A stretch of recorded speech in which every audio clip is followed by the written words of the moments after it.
the development that senior Kremlin insiders had feared, dismissed, and desperately tried to prevent for months. A panic call that did not unfold over weeks or days, but in a single hour. 1 hour that exposed Russia's biggest secret, 1 hour that humiliated Vladimir Putin in front of his closest ally.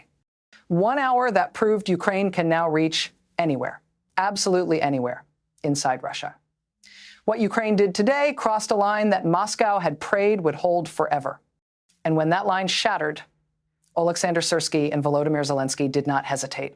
They responded with speed, with precision, and with ruthless strategic cruelty.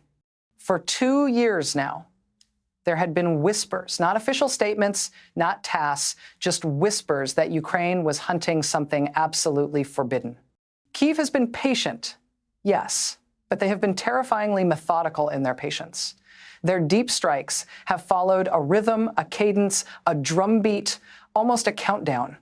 But what set off absolute panic in Moscow and Minsk this week was that the drumbeat suddenly went silent. The analysts who monitor Ukrainian long-range activity know the indicators. The usual Storm Shadow launch signatures vanished, the ATACMS radar tracks went dark, the drone corridors over Belarus shifted north, and then total radio silence on the frequencies they use for the big ones. All of it went quiet. And whenever Ukraine goes quiet, it means something is about to get catastrophically loud. Early this morning, Belarusian air defense radars detected what they described as multiple high-speed, low-altitude penetrators carrying warheads. Never before seen this far north, warheads that had not been fired in Russian or Belarusian airspace in over 1,000 days of war. These are the kinds of weapons Ukraine only deploys when they are signaling one thing: we are inside your most guarded secret now. Western intelligence didn't know if this was retaliation, deterrence, or something far worse, or whether it was all three at once. But what they did know was that Ukraine had just changed posture in a way that makes nuclear sabotage look like a reasonable conversation topic. The panic call issued by Alexander Lukashenko to Vladimir Putin tonight was not normal. It was not routine. It was not symbolic. It was primal. Sources inside the Kremlin Situation Room after an emergency Security Council session described Lukashenko's move as unprecedented, hysterical, and perhaps most importantly, existentially threatening, because Ukraine just proved it can decapitate the one Russian secret that was supposed to survive even nuclear war. But blackmail only works if the target hesitates. Ukraine did not. In fact, their response today was among the most audacious we have ever seen in modern warfare. Here's what we now know.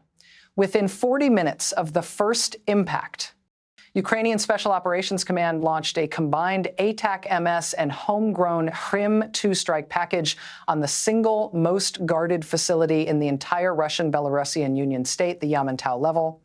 Continuity of government complex buried under Mount Yamantau in the Belorets district, and its twin command node hidden beneath the Osipovichi ammunition depot in Belarus, the one place everyone believed was physically impossible to reach.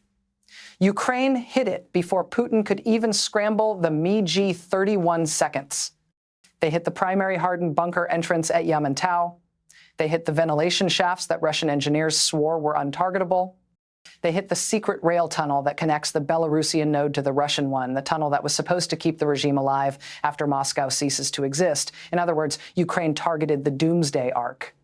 The one component that would have made Putin's nuclear threat credible even after losing everything else. This is what made Lukashenko's panic call so urgent.